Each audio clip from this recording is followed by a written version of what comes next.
Hey, what's up, fellow YouTubers? Robert Marzullo here, Ram Studio Comics, bringing you another video. And I had some requests on how to do buildings. Not my favorite thing in the world to do, but I'll explain to you how I go about doing it and what you could try to do to better your ability to get different types of buildings and structures and all that fun stuff. So here we go. So I'm using Sketchbook Pro, so this is going to be a cross-platform, or try to use this and implement it into whatever software you might use. Um, One of the things that I like about Sketchbook Pro is you hit R. Oh, let me make sure I'm on the screen there. R for ruler, and you get this interactive ruler that pops up. You got the 2 points that you can put on your, obviously this is a 2-point perspective. This will require a little bit of beginner's knowledge on how to lay out perspectives, but I got other videos on that if you want to check them out. 2-point perspective is pretty easy. You got your horizontal line and your 2 points and the vanishing points that are fading off in the distance. So by taking this ruler the Sketchbook Pro gives you, you can place it on each corresponding point and start to block out your city or structure. Obviously, I've already got one kind of going here, real fast. I also do this thing in my layers over here where I set a blue layer set to screen in between the areas that I want to be toned down to blue line and the other areas that I want to work in the foreground as a darker pencil line. So that's how I do it in Sketchbook Pro. So alright, so now once I've got my blocked off areas, I can kind of come in here. I can be on the next pencil layer above the blue line, and I can start to draw in some of the detail. I'll make sure that I'm back onto a black line. I can draw in some of the detail. I can even freehand at this point. I still use the rulers, but to kind of get the idea down more freely and quickly, I generally sketch this part. Now, the thing I want to explain about drawing buildings, and one more thing about Sketchbook Pro, you can hold Shift and do perfectly vertical or horizontal lines by holding Shift and then drawing. So that comes in as a big time saver when doing structures also. So, but the thing is with drawing buildings, or I think relatively believable buildings or good structures for comic design or illustration, is to use a varying line thickness for your windows and your openings, and then also to know where to spot your blacks. You have a very basic design of, say, your light source is here, LS for light source, excuse my funky arrow there, and then obviously all this to the side is going to be in shadow, or more in shadow, or whatever, depending on the balanced light and the time of day. So you have to keep mind of that. That's your first overall thing to watch out for. Next is, you don't want to get in the habit of doing buildings like this, and I'm very much guilty of this. R for ruler again in Sketchbook Pro. I place this one on the vanishing point there, and I can quickly get my perspective lines for the building here real fast. But I want to stop there, and I want to explain to you why, for me personally, I try not to do too much of this. I don't care how many times you subdivide this, it's going to just look, it's not going to look like a building. It's going to look like, you know, just a very boring structure. And if you get in the habit of doing this to every building in your scene, you're going to end up with a very boring, unrealistic scene. And I'm very guilty of that because I get very bored doing buildings. But one of the reasons that happens is it's just too flat, too one-dimensional, too not well thought out as far as architecture would be concerned. So what you do here is try to think of it in terms of, let's see, in terms of trim and siding and edging or things like that. Look at your reference and see that there's a lot of little different things going on with buildings. For instance, right here even, I'll block out this structure. This is receding into space, so this same distance here would be dramatically shorter over here. So little things like that really help your structures to look believable. Not doing overly repetitious things, like not say just doing this one trim there and then doing the same thing I just said not to do and placing all these windows inside there.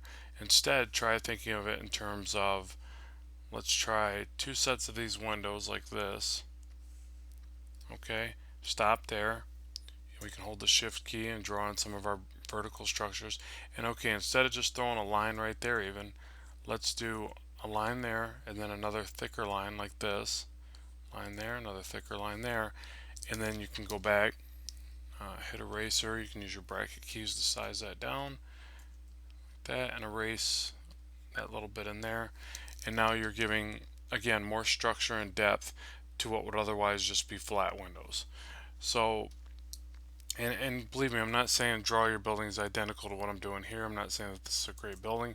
I'm trying to get you to see that the process and the way of thinking through it to make the structure a little bit more dimensional and fun to look at than just a bunch of squares on square. I mean, it's all realistically just straight angles at this point, but you know, trying to incorporate a bit of depth in there and difference. So, and the other thing is this, like, all right, if I took this same pattern and again I went here with it, here with it, here with it, here with it, it's going to get very boring very quickly, and it's not going to look that great. So, but now if I try something else, I hit R for ruler, it pops right back on there, which is great. I do another, you know, piece of trim work or something right here. Again, taking note of depth. We're looking up at the structure, so we're going to see a little bit of underneath there. I draw that in.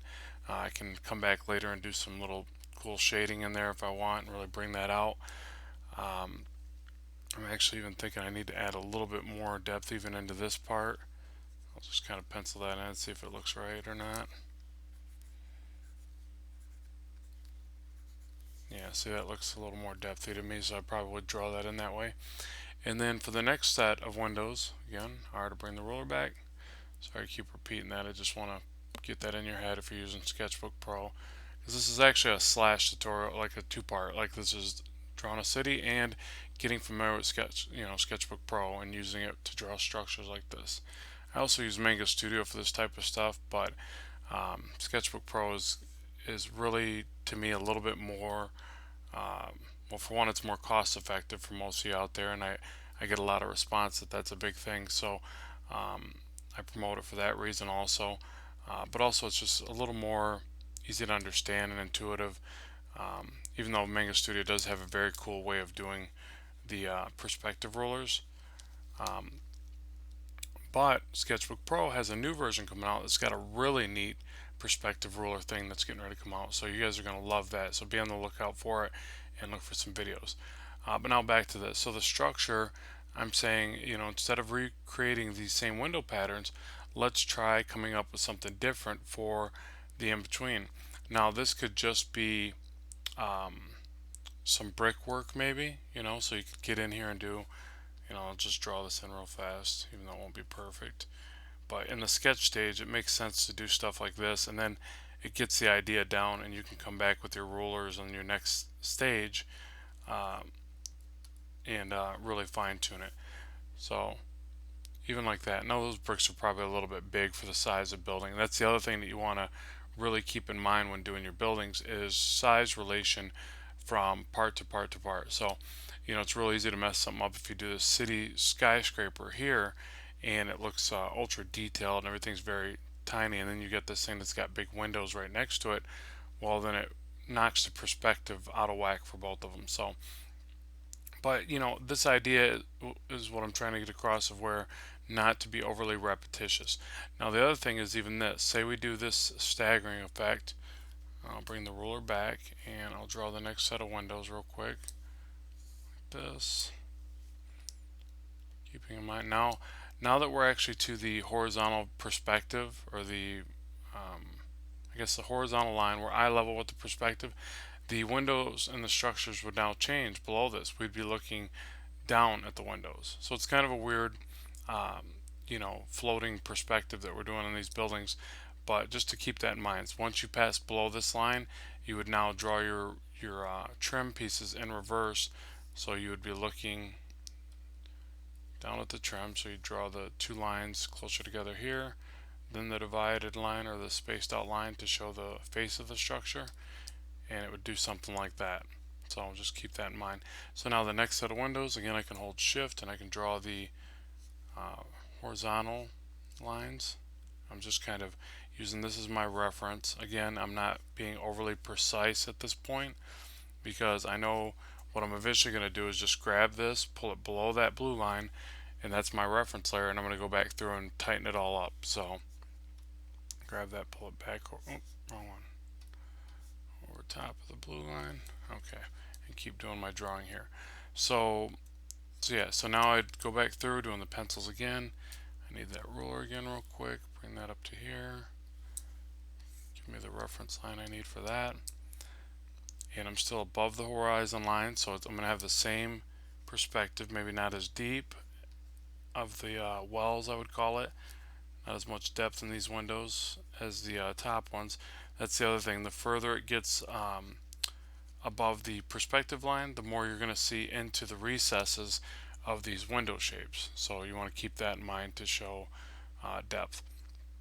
Now another thing is, because this building still looks very boring to me, it's got a little bit of depth going now. It's obviously not just a block, but it needs just a little bit more to it. So some maybe more trim work, something. So let me try taking the top piece here. Let me add a little bit of depth or dimensionality to this piece. Let's try that. Grab and bring the perspective point to the other vanishing point and work on the other side of the building. Just as easy as that. Actually get rid of it. And then I'll just kind of sketch in what I think I might think looks cool, or what I might see in my mind's eye here. Feel free to use your ability to sketch, and still draw perspectively.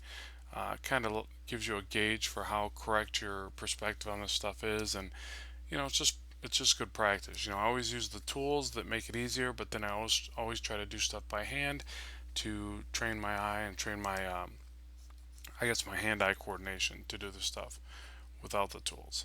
So there's that. Yeah, I think that piece adds a little bit to it. I don't know if it's a keeper.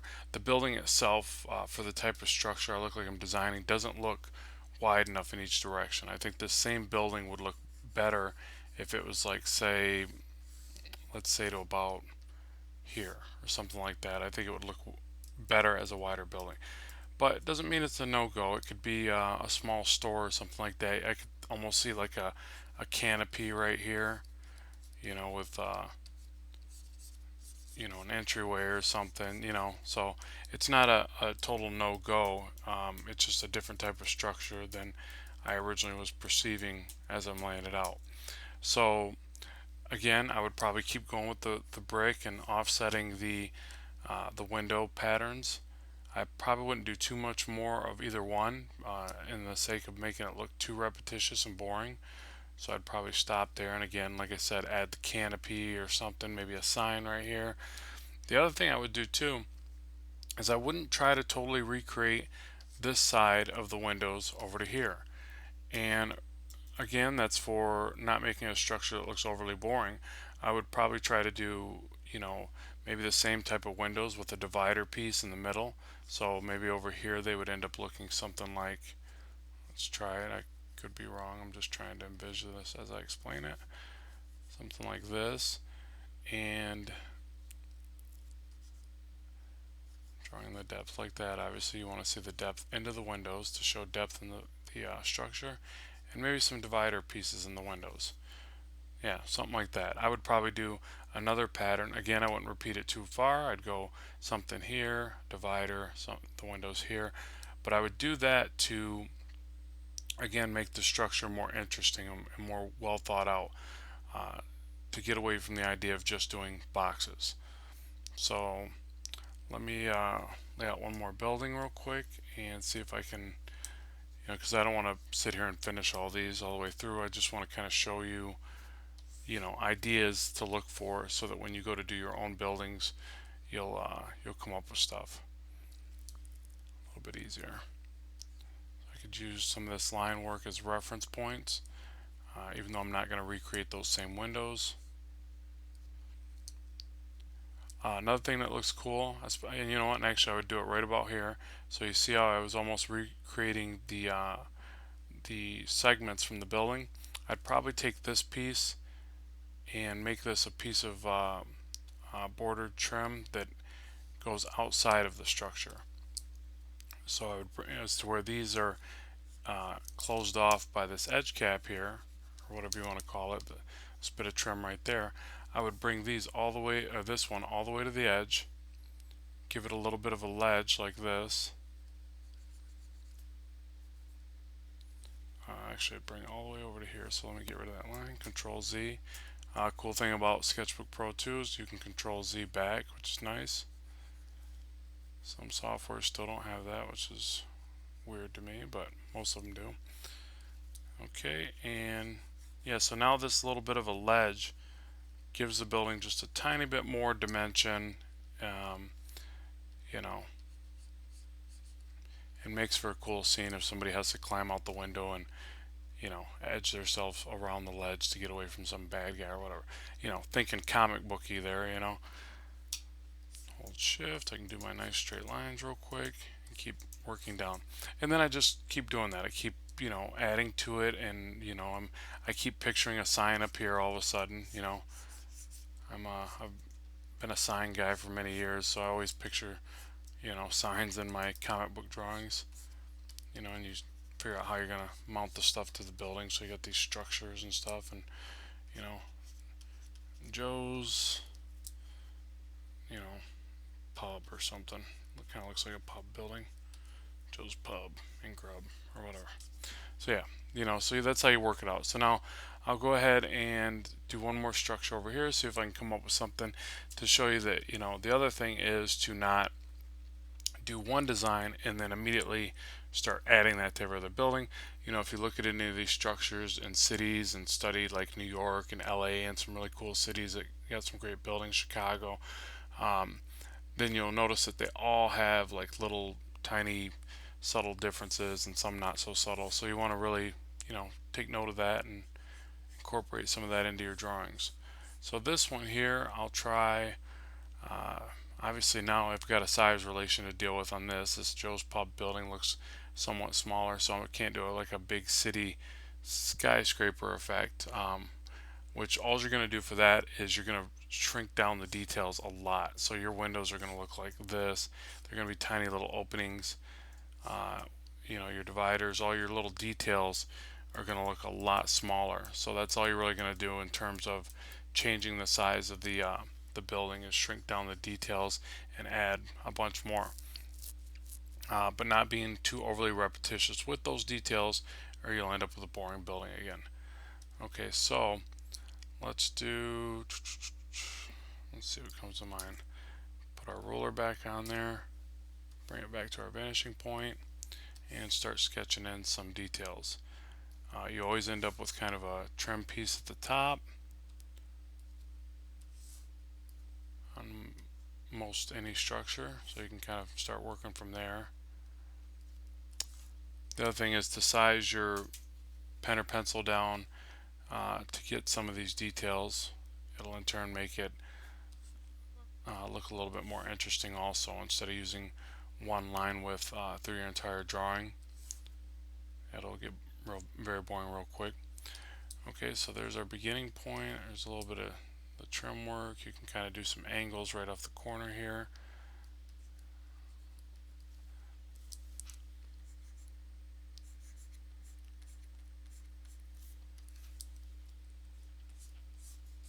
Again, you know, don't be afraid to freehand sketch in there as you go. And these buildings are really too tight together, so forgive me there. They almost look connected. They're a little bit too close. Hold shift to get our vertical lines. I always like to do some vertical trim work also. It just looks cooler to me, you know, to have like some edge caps, and this can be like brick or something. You see, I'm just kind of visually looking at it. What I'm doing is kind of picturing the angle that it would go to hit there. So I can sketch this in faster. get the idea down. As it comes to the horizontal line, it straightens out and they start to angle upward towards that vanishing point. Okay, and these windows, let's try some skinnier types like this, or skinnier, more elongated in the vertical direction. And let's try, grab that ruler again. I really like that about Sketchbook, how it stays on that point. That's a good time saver. The only thing I've ever noticed that gives me a bit of trouble is when I try to do an overly large city in Sketchbook and I can't seem to zoom back far enough to do my vanishing points way off screen. But I think they're fixing that in that next version, or there's something that I'm not entirely privy to that's making it harder for me than it should be. So I won't try to delve into that since I don't know exactly how to explain that. And then see, I'm just going to try to space out these windows visually. Another thing to keep in mind of if you're trying to subdivide an area and get it just right, you would box off this area, right? Say like this, draw your box in that perspective, then crisscross, edge to edge, the middle to middle, and real quickly there you can start subdividing and getting the centers that you need to figure out where your windows will go. So just a little trick there to, subdivide, and you keep doing that over and over again until you get exactly the centers that you want. Control Z back because I'm just doing this on a visual representation right now. So I'll just make sure I make the windows a little bit skinnier as they get further to the recessed space, I guess. Put the ruler back, and so on and so forth. And then again, I would do some kind of ledge, because to me this is looking more like a living space now.